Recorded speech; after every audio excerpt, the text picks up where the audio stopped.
It's daybreak on Arise News, time for the press preview. A first look at what's on the front pages as they arrive. Let's begin with this day.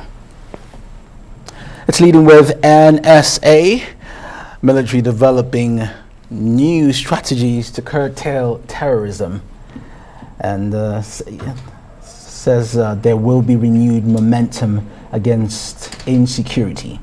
Let's move to the top. Yakubu 2023 elections will be fair, credible and acceptable. Way at the top, federal government moves to begin implementation of 5% excise duty on telecom services. All right, let's look at Punch, see what the paper is saying. The headline there, presidential primaries. Buhari's ex-minister asks court to disqualify Tinubu Atiku. Wajuba faults APC PDP primaries over statutory delegates. Vote buying. Says former Lagos governor, ex-VP bribed delegates with dollars. Then just by the side of the logo Punch, passengers groan as 1 hour flight hits 75,000. You can find that on page 1. The story I read earlier you can find on page 2. And then if you go to the top mast, FG begins implementation of NDDC forensic audit. The Nation newspaper this morning's leading story, impeachment. APC moves to stop PDP lawmakers gang up. Just below that, Security Council admits Nigerians seeking self-help. More from the CBN, non-remittance of dollars by the NNPC behind Naira crisis. This is coming from the CBN governor, and just above the nameplate of the Nation this morning. Federal government to sanction BBC Trust TV for glorifying bandits. More on that on page 3. Let's take a look at the Leadership newspaper. It says, bombing terrorists only way out. That's according to the governor in Kaduna State, Nasir El-Rufai. Allow me to develop your region. President Buhari begs the Niger Deltans. Court sentences Hanifa's killer Tanko to death by hanging. And Umahi's brother rejects President Buhari's appointment as RMAFC scribe. Yeah, the Guardian newspaper. All right, FG Insecurity. FG admits failure as opposition lawmakers insist on impeachment. And the other day was talking about removal, not impeachment, as we have it here. Just down below that picture, you see FG Telecom subscribers to pay 5% tax on call, text, and data with all the failed calls. And then price of cooking gas jumps 103.92% in June.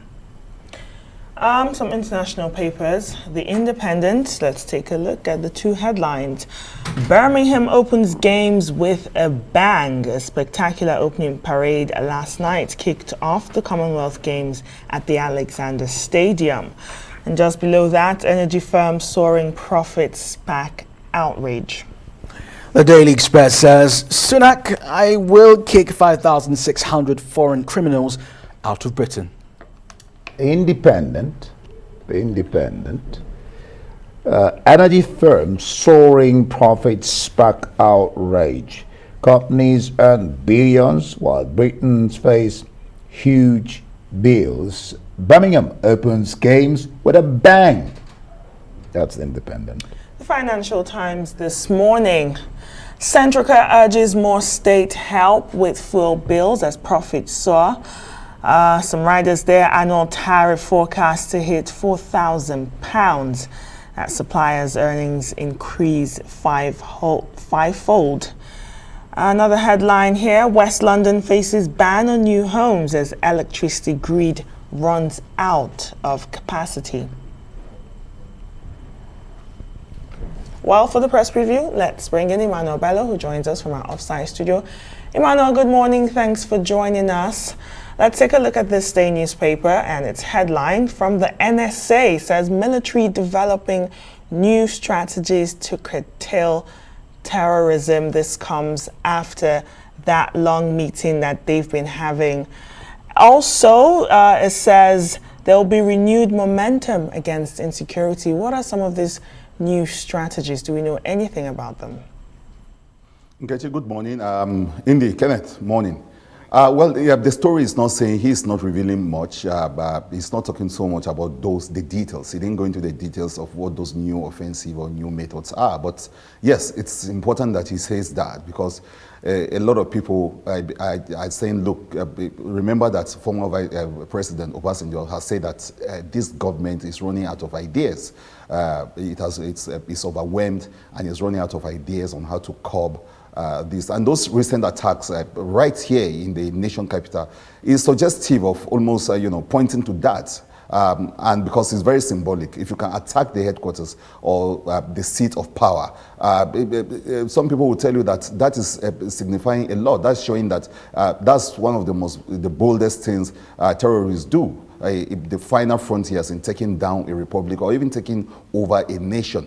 So that is why this has become so dire, and that's why the NSA Mongolia is talking now and he's saying, look, there are new strategies. It's this, I think, last-ditch effort to see whether he can restore some confidence, because a lot of people have actually lost all sort of faith in whether this government has ideas or has plans on how to protect the republic. But now Mongolia coming out so strongly, pushing back and saying no, there are ideas. There are no shortages of that. In fact, El-Rufai suggesting in another report that we can only bomb our way out of all this crisis. He's suggesting that so strongly, and you begin to wonder. Nkechi, you and I, in the past, we've spoken about this on this program. That okay, why do you get to buy the Tucano jets? You buy all these things. We don't see them flying.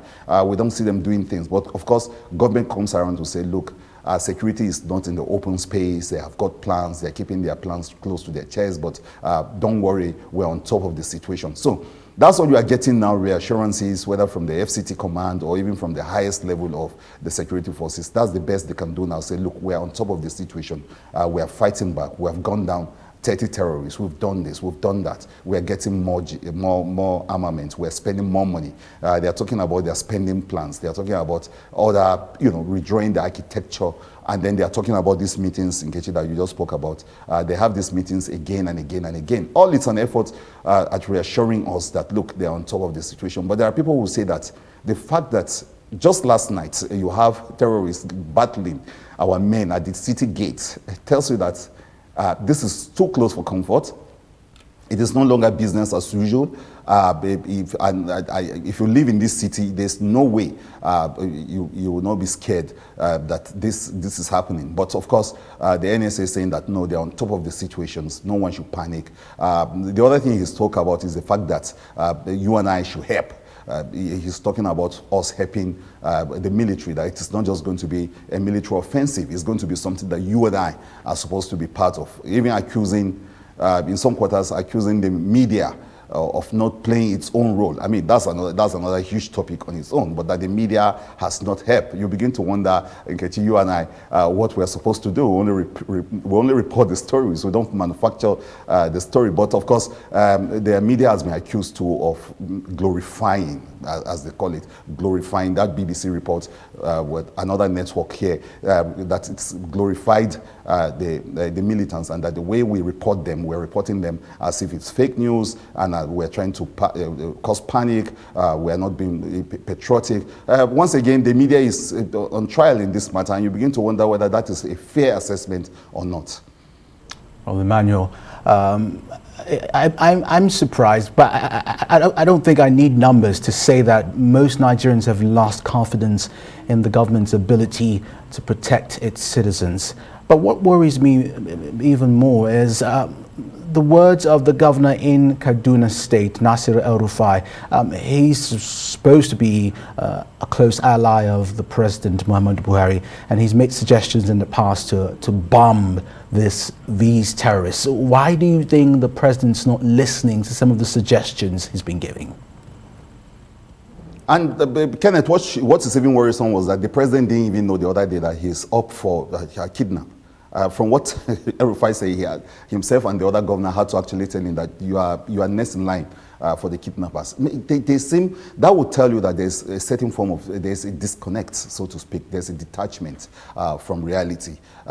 There's this whole lack of political will, and the picture in some of the papers, they show the president smiling, almost as if he's not. Some people say that that's a strategy of trying to show that, look, I'm not deterred by what's going on. All those trips during the crisis, going to Liberia, going to Senegal, traveling, even in the midst of all this. But a lot of people will also say that it's the proverbial narrow whistling while Rome was burning, because the president, it's about him. And if he gets to be told what's happening, and then he has all those security meetings, we don't hear directly from the president himself, because he needs to be connecting now with us. So, Kenan, you are right. Why would the president be acting as if he's detached, as if this is not a serious problem? Where else does he want the terrorists to go before he knows that we have a serious problem? They were at the Zuma gate yesterday. He doesn't get closer than that. Or should they get close to the Aso Villa before he knows that there's a problem? That's why a lot of people think that he's up for impeachment. Those senators are gathering all the signatures to impeach him, because as far as they're concerned, he's lost it, he's lost touch. But his spokesperson is saying that no, that's not true. He's on top of the situation. He's conscious of what is going on, and he's spending more than ever before. But now he's been given 6 weeks to be able to do all of that, to be able to respond. At this point, a country needs its leader and its leadership to be able to be responsive. All right, Emmanuel, I'm interested. The Punch, the story about, of course, we know what Amushan did. He broke the world record twice. I mean, the semis and the finals. It says here, we struggle to feed Tobi, pay her fees. Amushan's father, a rags to reach his glory. What does that do for the psyche of people who may be down, but not really out and thinking they're out? Well, when we discussed this story the other day, we were having all that argument here, all of us here arguing about why is that Muslim was shedding those tears. And I was of the opinion that it is stories like this. It is the fact that she's looking at how far she's gone. Maybe also looking at the country that did not, or the nation that did not really support her to that level, And then those tears of joy, and of course thinking about the human effort, the self-effort to glory. It's an interesting story. It shows that, look, you can actually live your life outside what looks like institutional support, parental support, and individual, the individual will. And you can see those stories around the country, not just in the story of Tobi, but among ordinary people struggling every day to provide themselves, even the security, provide themselves for themselves, all sort of things. People helping themselves, reaching out, thinking outside the box, thinking of how to help themselves, ordinary people. So this kind of stories seem to, reinforce the belief in the will of the ordinary individual to be able to assail all sort of, hurdles to glory. Well, Emmanuel, we also have another 94 athletes at the Commonwealth Games in Birmingham, and we wish them luck as it begins. Now, let's take a look at the Punch newspaper. It says, Buhari's ex-minister, that's speaking of the former Minister of State Education, Wajuba, asks courts to disqualify Tinubu and Atiku. He's saying that they bought votes, their delegate votes at the primaries, and he's also asking the court to disqualify Tinubu, saying he does not have the minimum qualification to run for office of the president, and he's going as far as saying they should install him as the APC presidential candidate. This is someone who did not even attend the presidential primaries, and he garnered just one vote. What are your thoughts on this story? Nkechi, when you suggested that I didn't attend the primaries reporting that, I just remembered what someone told me about his particular situation, that in most cases he behaves like someone who is, this is someone that everyone thought, okay, look, you are the Minister of State for Education. Some people will think that that's okay, but then you cannot actually predict the extent, the dimension of an individual's ambition, so he jettisoned that. He was a commissioner that became a member of the National Assembly, and then he became minister. And then he wants to be president. Of course, there's something you can do about the human ambition. But some people will talk about delusion. Some people will talk about the fact that, you're overreaching yourself. And now he's coming out to say that he should be declared the winner. So sometimes you begin to understand that, politicians are the ultimate, gamblers. They gamble with everything. So they gamble with all sorts of chances. But another thing we're seeing here is actually still that those pains of those primaries are not over yet. You have Amechi, the former Minister of Transport, also doing his bit, talking about this. So the bitterness that came from those primaries are still here. Clearly, the job of reconciliation or working over opponents was not very successful. Wike is still belly aching in his own side. So you are seeing these are just the fallout of the pains of defeat, the inability to reach some form of closure, mental closure after those defeats. This can be the manifestation. But beyond that, Wajuba is actually hinting on something very serious. The use of dollars, the use of money, the one that all of us are decrying. That if you use so much of that, if we have to cut away from a situation where people are buying delegates. After buying delegates, the next frontier is to buy up the voters. So all that is a serious issue, and I think we'll continue to talk about that. But yes, those are serious problem. And the story, if we're going to take anything away from the story, apart from the delusion of him being declared as the winner, is the crisis of the fact that yes, he's right. The use of money to buy delegates is it's anti-democratic. It's not really helping to deepen those democratic tenets. But beyond that, most of it is just pains, belly aching, the inability to come to a closure or to come to the facts of defeat. I'm just thinking, Emmanuel, are they not all bad losers? I mean, but we'll leave it there. Ken, over to you.